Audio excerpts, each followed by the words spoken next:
Hi, everybody, and welcome to a new podcast. And I'm here with a gentleman. I'll call him a gentleman. He's probably a bit young to be a gentleman. I don't know, but I'm here with a guy called Coco. Welcome, Coco. Hi, thanks for having me. No How you worries. doing, Andy? No worries. We better start with not the elephant in the room, but Coco. Tell me about the name Coco first of all. I was actually born under the name Oscar, Right. which makes me sound like a bit of a liar, but my whole life. But I've been called Coco since I was about 3 years old.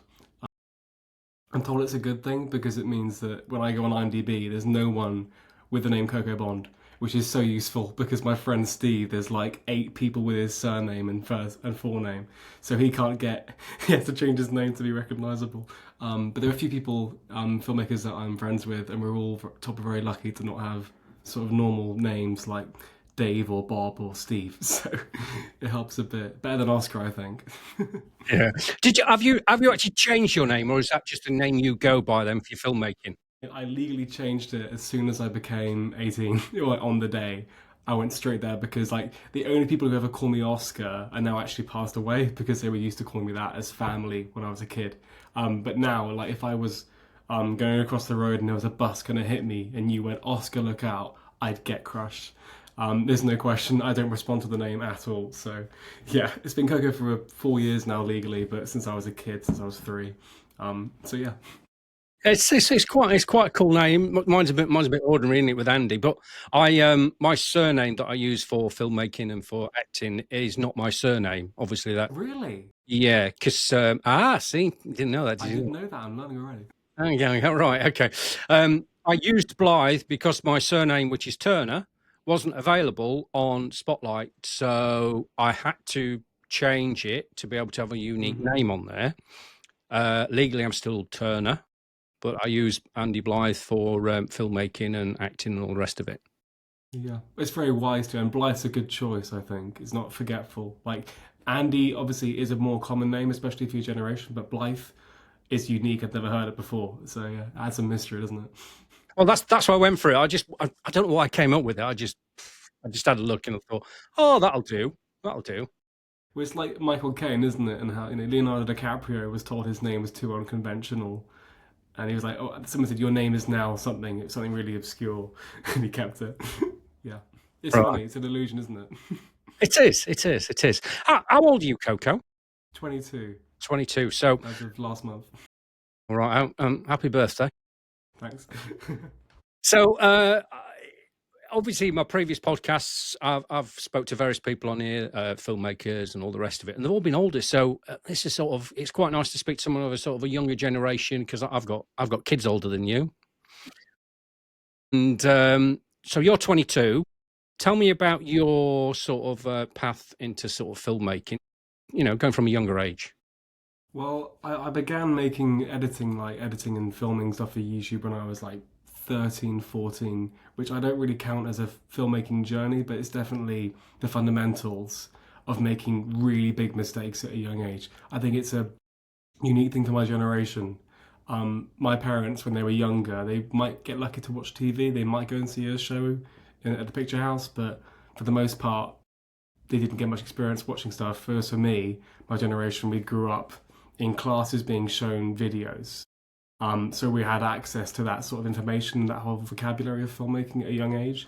I had no TV in my house when I was a kid, so I would go outside a bit. But for a teenager, very much getting exposed to film and cinema, and I wanted to be a musician for a long time. And then at around 16, I realized that songwriting doesn't pay the bills. Not that filmmaking will necessarily either, as I'm definitely learning. But there is at least a middle ground. I think that what's popular now music-wise is very rarely stuff that I like that has any subtext. It's normally quite sort of repetitive and formulaic. Whereas filmmaking, there is a kind of in between where you can make a good film that makes money. Money isn't my incentive. I'm very much aware that I may have to just stick with my day job and do filmmaking on the weekends. But if I'm doing that in 30 years' time, 50 years' time, I'll be very happy.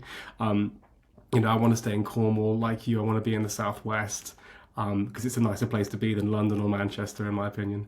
And yeah, part of that sacrifice is knowing that we're not going to be able to make a living off of it full time. But I didn't really see any alternative, and I can't lie in bed without thinking about dialogue or editing or whatever. So it's very much for me an addiction now as well as a passion. And that started definitely when I was like 15. By then, I was definitely heavy enough into it to go forget music, let's go with film because it's music and every other art form put together, you know. It's interesting that because obviously, like I say, I'm probably similar generation of your parents, and obviously YouTube wasn't about when I was that age. YouTube wasn't about Yeah, until I don't know when did it sort of 2003 or four, I think it was, right after Facebook. I think 2003 2004. when it So was the Facebook. yeah, so if we say 20, it's been around roughly 20 years, hasn't it? Yeah. Yeah. So yeah, obviously growing up with that made it easier to get involved in, I suppose, in experimenting really with sort Yeah. of film and filmmaking. Yeah, and there's a platform. I mean, I don't know what I would do if I was born 60, 70 years earlier. I don't know what I would do because being able to make a short film, it was a physical chemical process where you couldn't just get out your phone and make some mistakes in iMovie. Obviously, you had to hire someone who knew how to process and develop film. You had to need someone with a camera, pay for the film stock, and if you exposed it poorly, then you got nothing to show. Whereas for me, if I have a finger over the lens when I'm 13, trying to get a shot, you can go and redo it. Without the financial incursion, it's just time, isn't it? And I didn't have a phone until I was about 13, but the moment I did, it was the first thing I did was go out and make some silly videos, and that's the film school that I think no other generation before ever had. That every other generation after you and I is going to be forced upon having. For the better or worse, I mean, I think it's a shame that we're not going outside as much as a generation. Obesity's increasing, and it's not a good thing. But for as a filmmaker, it's great. It's brilliant. Especially as an only child, it was really useful to have that, honestly, because it was just like I'd go out and see my friends, and I'd go home, and I'd have something to do on my own, which is quite a nice thing, actually. I think. And you've gone on to do filmmaking at uni, haven't you? Is that correct? Yeah, yeah. I graduate in 5 days' time, which is quite a surreal thing. So me and a few other people that you've now met are all graduating on Wednesday or 6 days time, or 5 days, yeah, on Wednesday, which is really fun. But the journey with UOP doesn't end. I'm giving a class on Monday with a couple of friends, and I'm working on some projects with them, and we're doing some promotional material with the university at the end of the month as well. So my sort of uni life hasn't ended. I literally had a student come with me to Wales on the weekend to do a music video, which is really fun. So what I'm hoping to do is continue that relationship with them and give students an opportunity that I didn't really get in second year or third year to go and film sort of more commercial stuff like music videos or adverts or videography work, which most universities sort of neglect. It's more about dramas and maybe more documentary than videography, but live events coverage. Music videos, they kind of pay the bills much better than dramas ever will, that's for sure, unless you get very lucky or you make something amazing. What's your course? What's the course title? Filmmaking. So it's Just not just book reading and theory, it's theory and then you're writing with a camera, not a pen and paper, which is so much nicer. So you write your theories, you write your thesis and your ideas by making a film, and then you write a little essay about it. But for the most part, you are learning and you are sort of synthesizing through filmmaking, not through writing 1,000-word essay every week, which is so much nicer. I began at Falmouth, which is a lovely university with a great campus, great lecturers, great people, but very theory heavy, and very much kind of with a house style.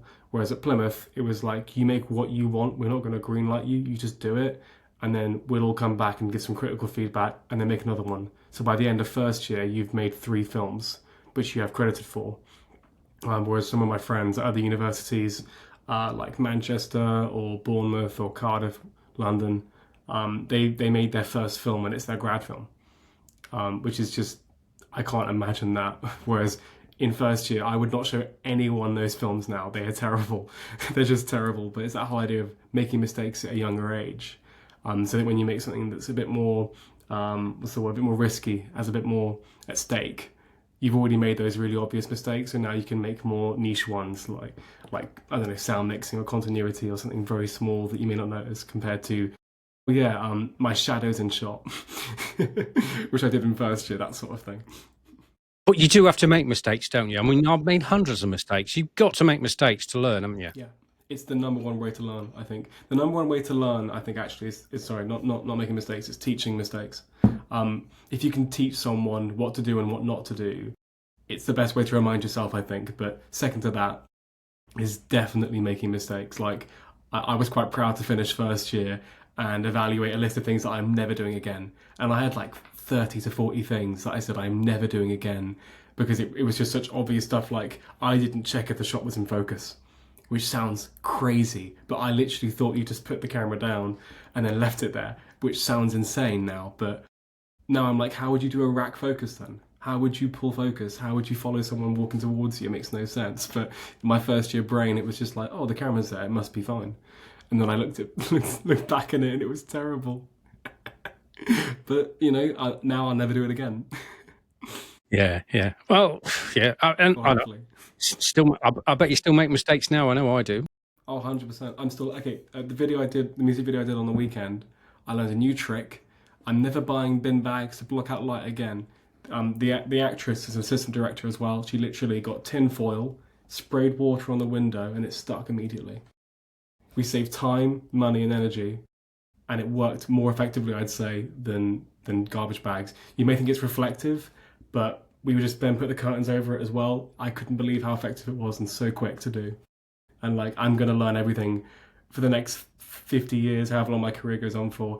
And I know that I'm never gonna stop learning because in filmmaking there is no limit. We're gonna never know everything, and that's the best thing about this industry and this sort of craft is that I do feel that with photography or with songwriting, there are limits in terms of what you need to know that you can then like. I've learnt every woodwind instrument. Now I can learn every string instrument, but like with filmmaking, there are so many different sort of what's the word, like details that you need to know in any specific sort of what's the word, sector that you're in. I'm never going to know all of that. I'm never going to understand visual effects unless I really study time into it. Same with makeup. I have no knowledge of makeup or how that works at all yet. But yeah, I think those gaps that we all have is what makes filmmaking better because then we all sort of rely on each other to make things better than doing something a bit more naively and pretending we know what we're doing. Because I have no idea how to design a costume. Yeah, neither do I. So that trick again. So what was that trick again? So getting some tin foil, spraying it with water, and then it just sticking it onto the window. Yeah, did wonders, and I've never even heard of that. I'm sure there's someone listening who goes, "Yeah, Coco, isn't that what Never heard of everyone it. does?" I'd never heard of it, and it saved us 10 minutes putting tape on the windows. And I've spent hours blocking out houses to get no light in there to do a night shoot, well, day for night shoot. Yeah, I could not believe how quick it was, and yeah, I'm never buying bin bags again for a film shoot that isn't for rubbish. Okay, so just coming back to coming back to uni. So for anyone that's thinking of doing a filmmaking course, I know yours is more practical. So what would be the process? Would it be you put a group together and people would be assigned certain roles, and then you'd be making a film, and how would it work? I don't want to mislead anyone. So I'll say what my university did, but I'll say what I've been told most universities do from the people that I've worked with, which is that you would apply your script. You would apply for some sort of commission through the university in a module. So if you want to be a writer director, you do that, and then either you get picked because your script is seen as worthy, or you get told to wait till next time, and then that script that gets picked, that person picks their core crew members and that is their film for that module. So if I want to be an editor, I would then say, oh, I want to work on this film. One of the sort of, let's say, 10 films being made. You apply for that film, maybe you get it, and then that's what you're doing for that module, which is great because you've really focused on what your craft is. If you go to university knowing I want to be a sound mixer and a sound recorder, you're going to go in there and specialize in sound recording. But if you don't know what you want to do, then it's really difficult because you don't have that chance to just learn by trying things out. Whereas in first year, I did sound recording for people, editing, camera work, and I learned to not enjoy sound recording very much. I can do it adequately, but I'm not great at it, and it's not that fun for me. But I'm more than happy to do it. I often apply for sound mixing roles, sound recording roles, and I enjoy it enough to do it. But I think that if I did a different degree somewhere else, I wouldn't be as focused on what I'm doing now. At my university, it was kind of the opposite. Everyone has to make a film in every module, apart from the collaborative modules, which there were two of them, which is great. So, like I said earlier, at the end of first year, I had three films that were sort of mine, and on top of that, I could offer to help out anyone in the year on any film they're doing, which was brilliant. So at the end of the first semester, all 24 of us had our own films. They were, for the most part, terrible. I don't want to say anyone else's were bad, but mine was awful. And I can't watch it now. It makes me cringe a bit. But at least we all learned from it, and we all had a great time watching the films. At the time, we were really proud of them. And there are ones there that were made that I still think are brilliant. They're really, really funny or really witty, but they're not films that we would enter into festivals now. We haven't watched them back together. Um, and that whole part of the process of going out and asking people for help, and there's no set restriction, so I could help out on as many people's films that I wanted to if they wanted my help, and vice versa. They could ask whoever they wanted, apart from people in the year above them. And it was a really good process, and doing that for every single module was brilliant. The exemptions were collaborative modules where you'd be you go into a group together and you'd have to create something with a specialized role. But that was actually really useful because then you were learning to sort of negotiate, learning to relay information to each other, to plan in a group, and that was really fun. So yeah, it was a really good, healthy mix of being independent and collaborative, but on different projects. So there would be one semester where you're doing something collaborative as well as your own film. So you have two different sort of things to focus on, which is just so stimulating in the best way possible. And on top of that, the university allowed you to take equipment out for exterior stuff, and that's where I did most of my learning. So if there'd be a call out for a videography job, or there'd be a call out for a film being made and they need a camera operator, I'd put myself forward, and if I'd be lucky, I'd get it, and I'd learn way more on those films because there I was being a bit more attentive because I'm actually working for someone, even if it's voluntary. And then I'd learn from them because they've got way more experience than me. And those first year films where I'm making the obvious mistakes, now I'm there not making them. And I think it's a really good way to learn and sort of develop and grow without the pressure of having to be given funding or the pressure of being given a really strict brief. The briefs were fairly broad and you could take off in your own direction. I hope that makes sense. Yeah, I mean, it does. It does. So, did you know what you wanted to specialize in when you first started? Like everyone else, writing and directing because that's the only thing that everyone sort of can recognize in a film that isn't acting when they start out. I think at least, unless you want to be, unless you're already a photographer, in which case you may be camera. But by the early second year, there was a specialism module where you still make your own film, but you have to specialize in a specific what's the word? A specific sort of practice. So if you really want to be a director, you just focus on the assembly of images, on blocking, on the craft, on directing actors, and you'd mark yourself based on those sort of three disciplines. Maybe you're a sound recordist and you really want to get better at sound, so you create more soundscapes for your locations, that sort of thing.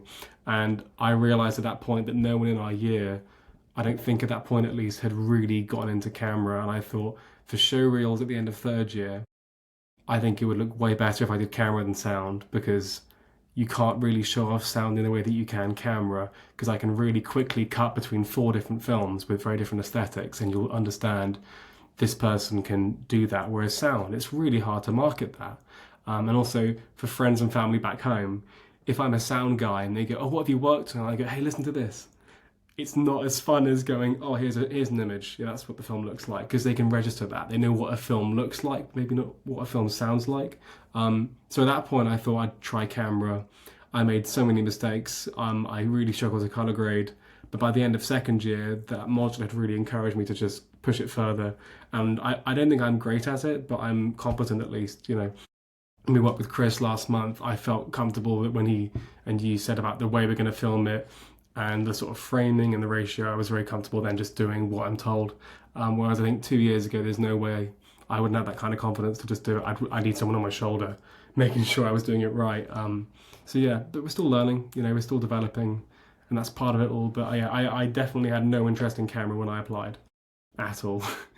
So You know, yeah, go on. yeah, sorry to interrupt. That's No. quite surprising that there was only you who knew that they wanted to do camera in the second year, because from my experience, generally people are generally interested. Like I said, they want to be directors or they want to be camera operators. And The this is other, a good thing, is that that module encouraged a few others to do it. So by the end of second year, there were quite a few people.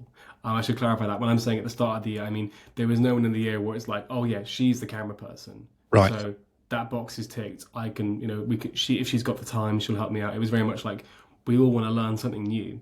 And at that point, like I said earlier, I thought you just put the camera there and it was in focus at the start of first year. So a year later, going, okay, I'm going to really understand this. Hopefully, I'm going to understand why people film in little boxes at 4:3 and why they film in 2:35.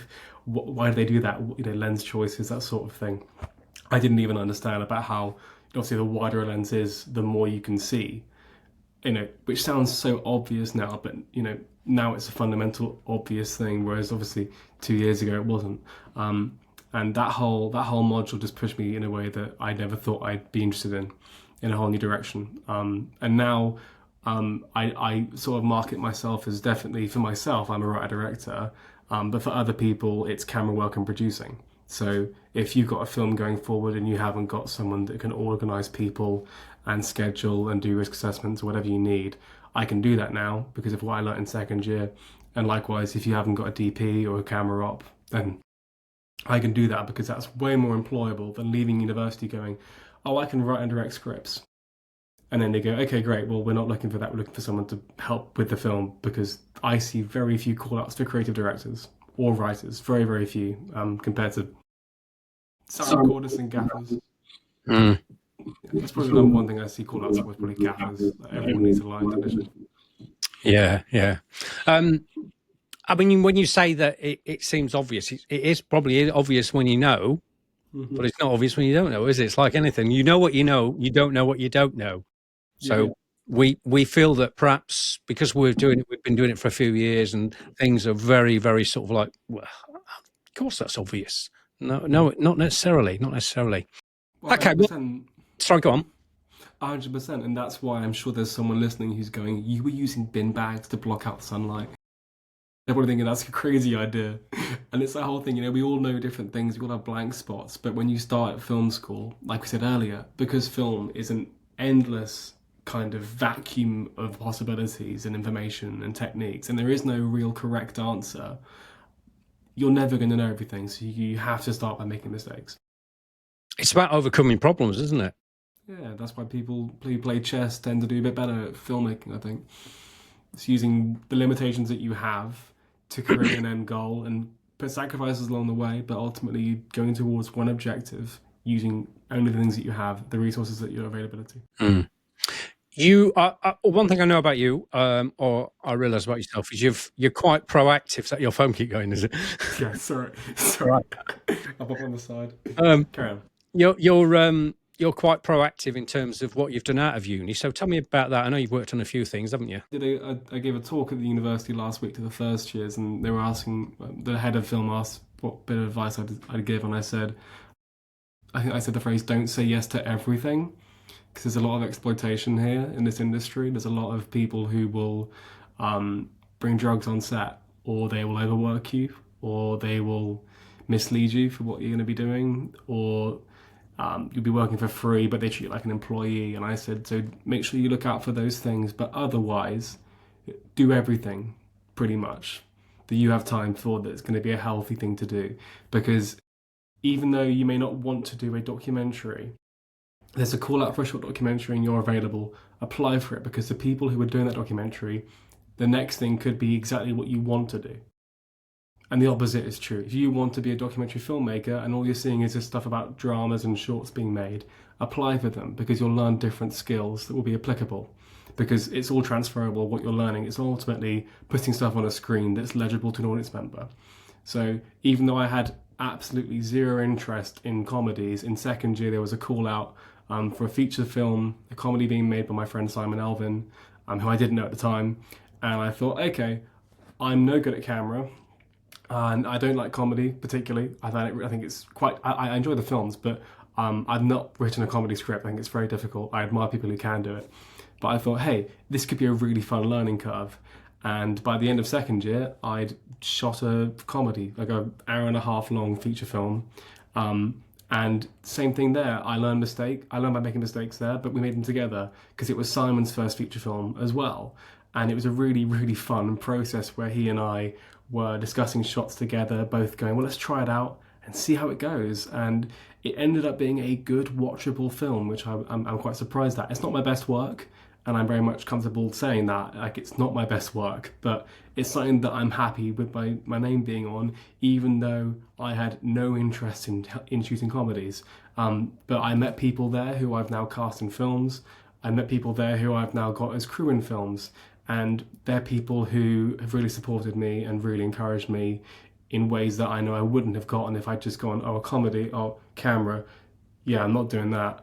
You know, at least apply and try and learn and fail, and then you'll succeed in other ways, I hope. And that's the main sort of way that I've gone about this, is like, I don't think I'm in any position to decline things that are going to teach me stuff, especially at my age. Most people that I work with are older than me, who have decades more experience. I'm going to learn from them. There's no question. I'm going to learn from them, especially because I want to stay local. If I am in Plymouth studying for 3 years, everyone that I work with pretty much is going to be around the southwest. And when I leave university and I'm now even further away from London, I need to have a great community of people that I think I can, look out for, and who I can sort of seek for help and guidance when we need it. So if I decline everything that doesn't tick off my end goal of making feature-length dramas, then I'm never going to make them.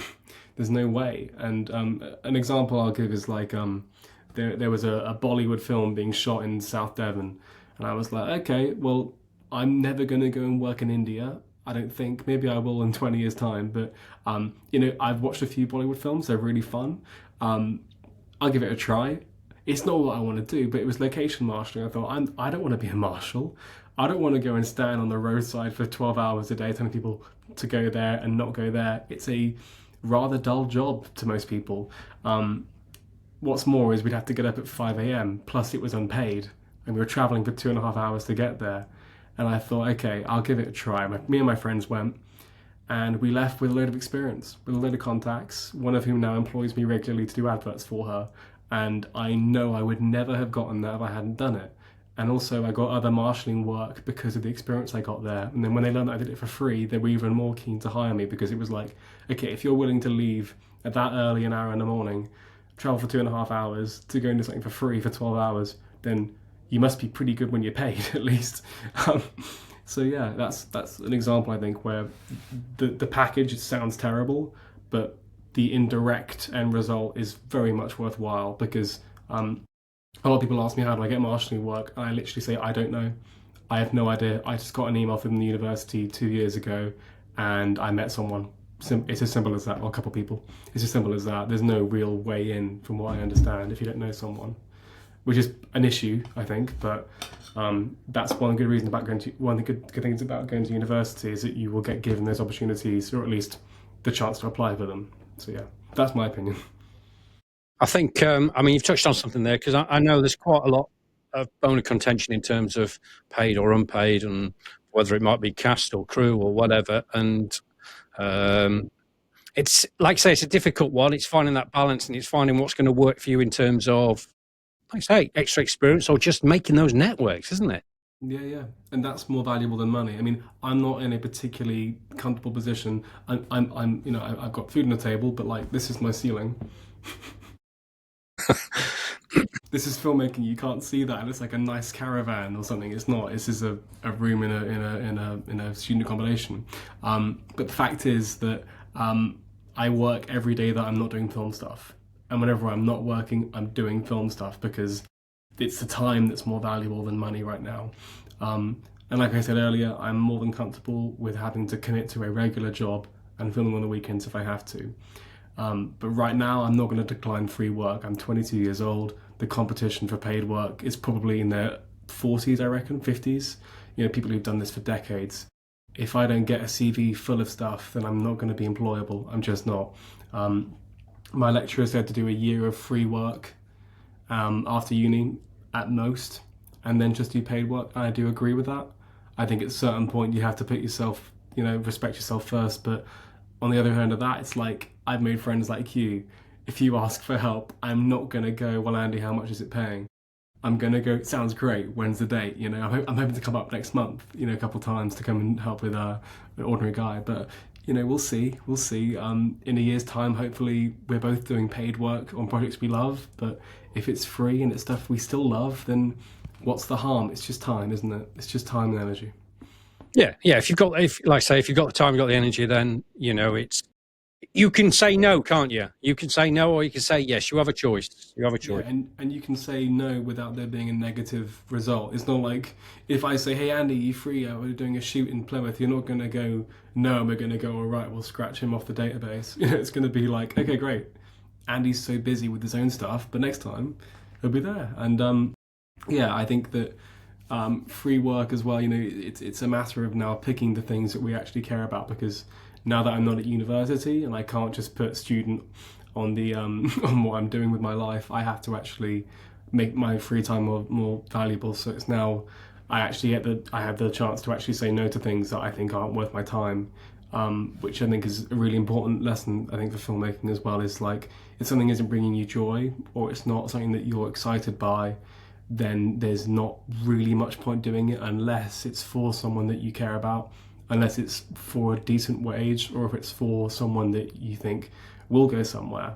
But there have been few projects that have come by the way you can just go, actually, I need to work and put my own stuff first. A good friend of mine, Dutch, he literally voice messaged me yesterday saying, "When was the last time you wrote something?" And I was like, "Oh God, April, I think. It's been 6 months." And he was like, "Don't you want to be a writer?" And I went, "Yeah." And he went, "Well, what are you doing? Helping everyone else?" And I was like, "It's a good point." And he's absolutely right. Yeah, Like, we should be writing our stuff, but it's so addictive and it's so much fun. And I'd rather be out there in Paynton helping you make a film than sat in this little office on my own writing. But at the same time, if we want to get our careers to go, we have to do a bit of both. And yeah, that's what I think. you have to balance. Yeah, I certainly find that you have to balance a lot at the same time as well. So it might be a case of you start writing, but you're still working on stuff, and you just have to keep coming backwards and forwards to it. Exactly, exactly. And like I still write. I mean, on my phone, there's thousands of words on every document I've got for films that I want to make, but I'm never going to get a script draft done until I actually sit down for 2 or 3 days and actually go, my phone's off, it's in a different room, and it's powered off, and no one's going to disturb me. I'm going to write and get this thing off of my head and onto this document. And I haven't done that since April. I've spent loads of hours on buses and trains, writing down notes, but I haven't actually formatted a script in a long time. But fingers crossed, in the next sort of half of the year, we'll get a few things going where I can be doing that, and I've got a few opportunities coming through soon, locally, which should be able to get that stuff made. Yeah, yeah, yeah. What's the first thing you're going to write then that you're going to make? Right now, I'm working with a company called Speak Cornish, and they've been given some funding by the Cornwall Council to make Cornish language shorts. I can't speak Inuit, but I'm learning to, and it's something I do really care about. Even though you never hear Cornish, if you walk around St Ives or Penzance or Truro or Newquay, you will never hear Cornish. I think it's very much a dead language, but why shouldn't it come back? It's culturally significant, and it's a beautiful sounding language. So what we're doing is making a few short films in Inuit, which for me is going to be really exciting because I've never worked in a non-English language apart from the Bollywood film, which doesn't really count because I was just marshalling. Yeah. But everything else has been English, and it's going to be really cool to learn about more of the culture from where I'm from, meet more people around Cornwall, and yeah, make some films that doesn't cost me money. We haven't got much; it's a few £100, and I'm not getting paid. It's all voluntary, but it'll be a chance to get our sort of transport covered and have some pasties on the day that we're not paying for, and also it's just a good community thing. It's a great way to sort of propel Kennewick into being immortalised on screen, which is way better than just reading it in a book. And so yeah, so we've literally got 4 of those scripts that I'm going to be developing in the next sort of 3-4 weeks. So I'm going to have to start writing very soon, which is fun. But yeah, that's the next thing. And then after that, there's a few feature scripts that we're hoping to develop by 2027. So yeah, we're seeing how they go. Yeah, you're quite busy, aren't you? So what have you worked on recently? What's the sort of best thing you think you've worked on recently then, apart from Ordinary Guy? Oh, that was so much fun. But that's the thing, man. Is like that's on my CV, but I did one day and I did one scene, and it doesn't feel fair. I You'll wish be I'd done back. more on it. But like most of the things I do, it's committing months of time, because normally I'm involved in pre-production as a producer, and I'm wrangling people together that I know, or I'm putting together locations that I know that we can, secure from friends, or I'm helping with casting. And then when you finally get there on the day and you look down the barrel of the lens as a DOP, you're like, oh god, we actually did it after half a year of not knowing if we'd ever get it off the page. Whereas for that, it was just like, hey, you free? Yeah, I'll come along. Here's the script. There we are. Okay, you can go home now. It felt very different to everything else I've done, really. But not in a bad way. It was quite relaxing just turning up, having one responsibility, keep the framing and keep it in focus, and have a good time. Like that was a really fun day, as well as doing, obviously the TV pilot as well the day before. Very similar thing, just coming there and doing one scene or two scenes. It was quite a refreshing change to what I'm used to. It is quite nice just to be able to focus on one thing. I helped out on something the other day, and I did sound for them, and Brilliant. it was great. I was just concentrating on sound. Wasn't worried about anything else. It was so easy, Hmm. so easy. This is what I mean. I'm not an expert. Like I'm really not. If you put me in a hurricane and tried to get me to focus on one sound, I'd really struggle. But my friend Max is like an expert at it, and it's a similar thing to me. It's like he has not got a really strong passion for sound, but he's so damn good at it. He's just so good at it that there's almost nobody else I really trust with a microphone. That's not true, obviously, but he only picked up sound because I said to him one day, "Oh, you're actually really good at this. You should do another film," and we ended up doing it together. And it was a 40-minute film that he had recorded every single sound for, and he was quite proud of that. And then he did my grad film, which was really fun as well. And even though he would have much rather be directing or editing, which is what he really wants to do, he wants to get into post production. At least he's now really employable as a sound recorder. It's a really good skill to have that I wish I was better at. But when you say it's easy, it's not that difficult. If it's someone in a room and they need to be recorded, it's fairly simple compared to makeup, which I cannot fathom, or visual effects, which it's a whole different kind of rabbit hole. Yeah, I've actually do special effects or makeup with cuts and things, and all I did was I watched a bit of YouTube, and I think I did a half decent job actually. Brilliant. It's Well, Go on. maybe I'm being a bit naive about it because I've never really tried it. But whenever I've had makeup artists come and help out on films, and when I see them doing their work, I'm like, there's no need for me to learn this when they're so good at it and they're so passionate. Like it's a chance for them to just show off what they can do, isn't it? Well, I So had why? nobody. I had nobody, so I had to just run with it. Yeah. Oh, that's better than just saying, oh, we can't do it. It's way better than saying you can't do it because there's no makeup artist. It's like, okay, well, let's go on to YouTube, let's get it right, and learn together. It's Yeah. really fun. What was the question you asked earlier? I completely forgot and we got sidetracked. I got sidetracked on sound or makeup, whatever it was. Oh no, I just said, what's the best thing you've sort of worked on? Do you think, or recently? What else have you worked on? I think it's hard to say best because I don't know what the best is, and especially if I'm producing them, then it's unfair to go. This is better than that. I think the thing I'm most proud of is the feature I directed earlier this year, which I'm very excited for people to see, because I spent 2 years preparing for it. That's the only real reason is because if I thought of it in April and I shot it in May, it wouldn't mean as much. But it was like almost every module I did in second year and third year was preparing for my grad film. So yeah, for me it was a really good learning curve, and it was again 2 years of preparation for 5 days of filming, and now we got a 45-minute film.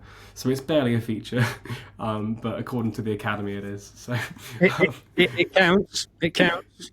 Is it out yeah, there now? Then is it out there now? it's about to be. We're actually I literally I've just tonight I've sent out a few emails to invite people to a screening. You're on the list. I've got a bunch of people, and then I realised when it's 6:30, I need to get on the Zoom.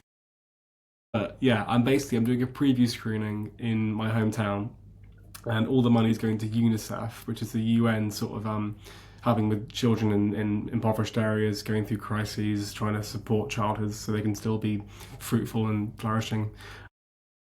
In the film, a local actor and filmmaker himself, Kerno King, known as Edward Rowe, known as Kerno King, is going to be presenting the film, which is really cool. And I've admired him for many years as a comedian. He's the lead actor in Bait, which is Mark Jenkins. I think it's his best film. And yeah, it's going to be a really fun evening, and we're going to show it in the local cinema on a big screen, which is going to be really surreal for me because I've been going there since I was, I don't know how old, but yeah, it's going to be a really fun night. And after 3 years of work, but two years of pre-production and now a year of post-production and all that, it's going to be really cool to see what everyone thinks. It's only been shown in an academic environment for my class or the grad screening.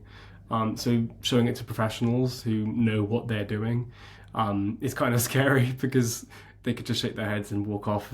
But hopefully they like it, and hopefully it just helps to cement me as someone who is definitely going to be staying in Cornwall filmmaking. So yeah, we'll see how it goes. But the performances in it are amazing. Like the whole cast, they did such a beautiful job. Everyone who worked on it was committed to working late hours and getting up early and having input and ideas throughout the whole process, which I've had before, but not to this extent. For example, my other friend Steve, not the one that you've met, he is set in 1985, and he would give input on every single prop to make sure it was authentic to the period, and had so many ideas about, well, what if she did this and what if he did that. And my friend Max doing sound was more than a sound recordist. He was basically a second assistant director giving input on everything. And my actual assistant director, she's a farmer from Cornwall, Yeah. who's never worked on a film before. She's acted a bit, and she's done a bit of play stuff, but she's never done any sort of screen work. And I thought, you're the perfect assistant director because she's used to getting up early and getting the sheep in. She's used to staying up late, and she's also very used to sort of managing people. And I thought, okay, you've got the right attitude. She's also a lovely person who's very giving and warm to be around. Plus, she loves films as an audience member, which means that if she looks at the screen, she'll see it as an audience member, not a filmmaker, if that makes sense. So she's not thinking about the continuity. She's thinking about literally, is this what a film would look like, or does it look a little bit off? Do you know what I mean? So she's not worried about I don't know, the sound recordist who knows what he's doing. She's not worried about the script supervising, which the actors know what they're doing with the script supervisor. She's just focused on, is this going to be looking like a movie? And the film can speak for itself, but her input was invaluable. And she was so committed, and it was a really different sort of environment compared to most of the shorts where, you film for 1 or 2 days, and it's really fun, and it's a lot of work, but compared to this, it was like a bit of a mammoth, especially compared to what I'd done before. Yeah, and it's also, I've said before, the film isn't perfect. Almost every single conversation is like over the shoulder, shot, reverse shot, which I want to now avoid in the future. Like we said earlier, everything's a learning curve. Every project, you're going to learn something new. And it's not that it's a mistake, but I now look at it thinking, I really should have experimented more with the framing, just a little bit. And maybe like there's some tweaks I'd make in some of the framing, or maybe some of the shot choices. But overall, I'm proud of it for what I've done at my age, and I keep thinking to myself, this film I'm going to forget about in about 5 years' time because I'll be so interested in whatever else I'm doing then, and I'll look back at this and think, hey, it was a bit of fun. But right now, it's the thing that I care about most. So, yeah, I'm hoping that in 30 years' time, it'll be like embarrassing to look at it. I hope that we will get better and better and better. And one of the main things I've been thinking about a lot is like, what is it? The phrasing is, I hope that the next thing I make is the worst thing that I ever make in the future. And I really believe that. I hope I get better every time, because there is no correct way to make anything, but at least if we're improving with every project that we do, then at least we're getting somewhere.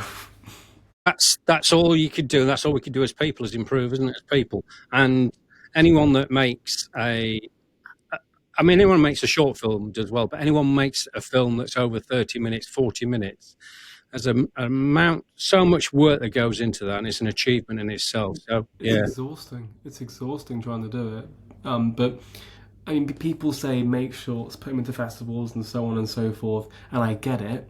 I really get it, but like you've done, if you can put people together and make an hour and a half event that you can then show to people in the cinema, rather than just putting it on a laptop or in an email or putting it in a festival, which doesn't get, it only accepts artsy stuff from international sort of entrances, or it's a festival that's really good, but nobody's seeing your film because they're seeing another film. It's like it's very competitive. Whereas if you can just email people your invite to a feature and they come in person and they see it and they chat to you after and get to know you, I think it's a way better way. It's a much stronger way of sort of connecting with people and showcasing what you can do, because in a 10-minute run time you can be engaged, but it's more of an events based setup than a character based one, which is I think what we're all interested in, because the setup and the hook is always really fun to explore, but the characters that you're staying with are the ones that we're going to remember, I really think, and you can't do that in 10 minutes.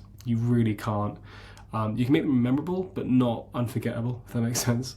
And my characters aren't unforgettable. You can very much forget them, I'm sure, because I'm only 22. But being able to sit with a character for 40 minutes is really fun. Mm. And being able to work with an actress who's in effectively every single scene with dialogue in is really even funner, honestly. And for her name's Madeline, is a screen name, Madeline Rose Patrick. Her being in every single scene was a great challenge for her because she'd never had a lead role. She was always supporting. So for her, it was a great chance to showcase what she can do. So it's going to be a great night for her, I hope. And hopefully some of the local Cornwall-based filmmakers will see the film, see her after and think, oh, well, she's got to be in my next thing. And same goes for the rest of the cast. Preston Shannon, Amber Rose George and Jill Greenacre. Hopefully they can all sort of see themselves on the big screen and go, yeah, that's a watchable film, hopefully. No, that's good. That's good.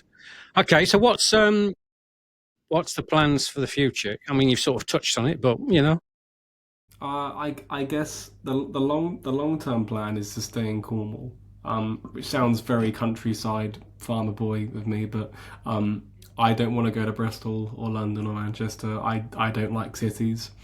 Even Plymouth was a bit much for me, which sounds crazy. But living as as an only child in a little cottage in Cornwall where I grew up, I like peaceful areas, so I'm very much committed to staying here.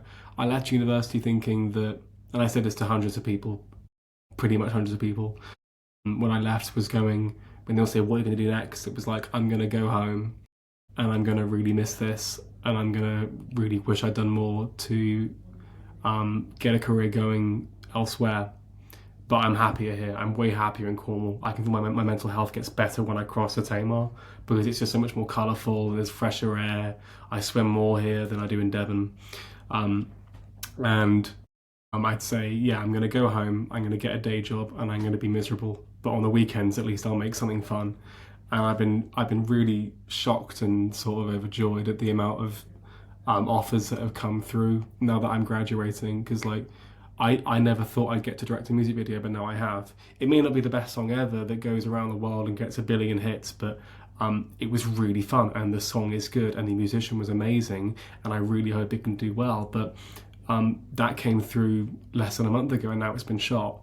And hopefully I can keep doing that sort of small thing, sort of short time span work, which is going to keep the bills paid and keep me busy and stimulated alongside the sort of long-term projects that we're doing, which is really fun as well. So right now it's about getting as much experience as I can, pretty much, doing more videography work because that's quite fun and it's more community-based stuff as well.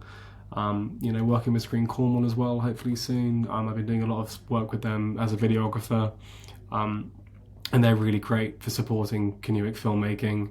And I'm hoping to get some guidance from them for working my Cornish language films, because they'll know even more about sort of the whole process. And I met with the translator yesterday, and he speaks fluent Cornish, and he actually translates their scripts into Cornish.